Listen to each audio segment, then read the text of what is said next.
Small Business Saturday is coming up this weekend. It's a campaign launched by Amex back in 2010 to promote spending at hard-hit small biz during the financial crisis.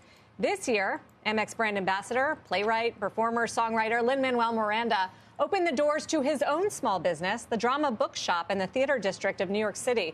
I sat down with him and the CEO of Amex for an interview this week in celebration of Small Business Saturday, and I asked Lin about the reopening of Broadway and how it's all going.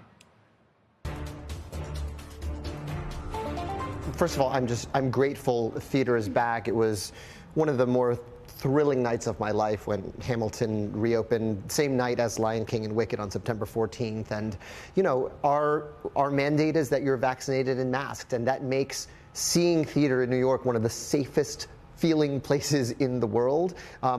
What's been really gratifying is that, you know, sometimes you go to a place where that's a mandate and you don't see it being enforced so much. That is not the case on Broadway. I have not seen anyone's masks down.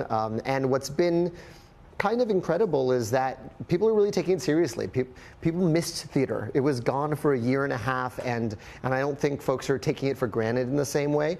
That being said, you know, it's coming back slowly. You know, there's the hits that are going to be okay. Hamilton's going to be okay. Lion King's going to be okay. But we really need to support those new shows that are coming out. And I would encourage anyone watching, like, there's really never been a better time to see theater, because even long-running shows had a rehearsal process that they haven't had in years. You know, everyone had to start rehearsing from scratch to remount their shows. So Phantom is as good as you've ever seen it. Chicago's as good as you've ever seen it. These are not shows I'm involved with. They're just really great shows. And there's kind of never been a safer or better time to go see a show than right now. You don't think the masking hurts the experience? I don't think it hurts it at all. In fact, I think it, you know, at Hamilton it helps because if you burst into tears, no one can see.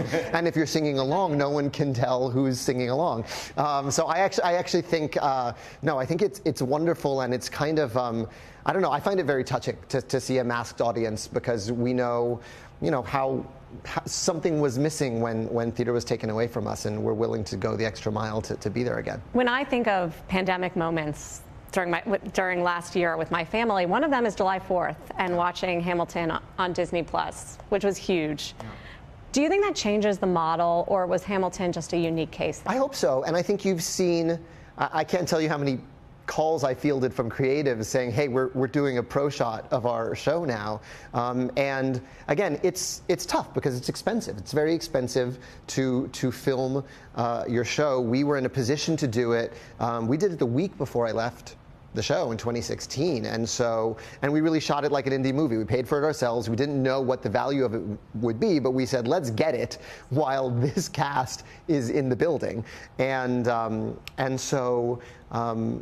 I also think it forever demolishes the idea that a beautifully shot version of your show diminishes the demand to see it live. And in all of our estimations, it's only amplified the demand to see Hamilton live. So, you know, again, that's a win for theater. To make theater more accessible, to have more pro shots, to have those out in the world, I think is a win. And I would love to see more of that going forward, if you can build that into your, you know, pre-production planning. Hard to keep track of everything you're doing, but you do have a movie coming out this week, Encanto, which is very exciting, and has gotten great reviews. So it's coming out in theaters this week, and then during the holidays on Disney Plus. Was it important to you that it was shown in theaters first?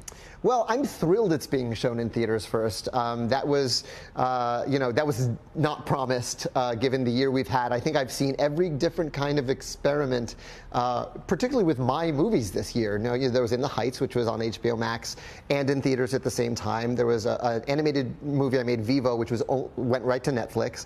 And I've just directed Tick, Tick, Boom, which was, you know, in theaters for like a week. But you make them for the movie theaters, you know, and so I'm really thrilled. I feel like we have sort of the best of both worlds with this, in that it'll be in theaters starting Thanksgiving, and then it's on Disney Plus on Christmas Day. So I'm really excited. So you've worked with the streamers a lot lately. How do you think about their role in the movies that you make? I mean, I think they're great. Listen, we've all just survived a year and a half at home, and it's been an incredible reminder of how important the arts are. Like, imagine your pandemic without your Netflix, without your Disney Plus, without that book, without that, those DVDs. I went back to my old Blu-rays for some of the movies that aren't available on streaming during this pandemic. And so I think it's just, I think they've been a lifeline to all of us. What about future of movie theaters? It's a big focus for investors. Yeah, I don't know. That's truly not my department. I know that I make movies for movie theaters, and I'm thrilled to get to do that. I have, we have this former movie palace in my neighborhood, the United Palace, 175th Street. I've invested a lot of my money personally to help regrow that as the movie palace it once was. And we'll be hopefully starting a film series there next year or so. I really believe in the live movie experience. I think there's kind of nothing like it.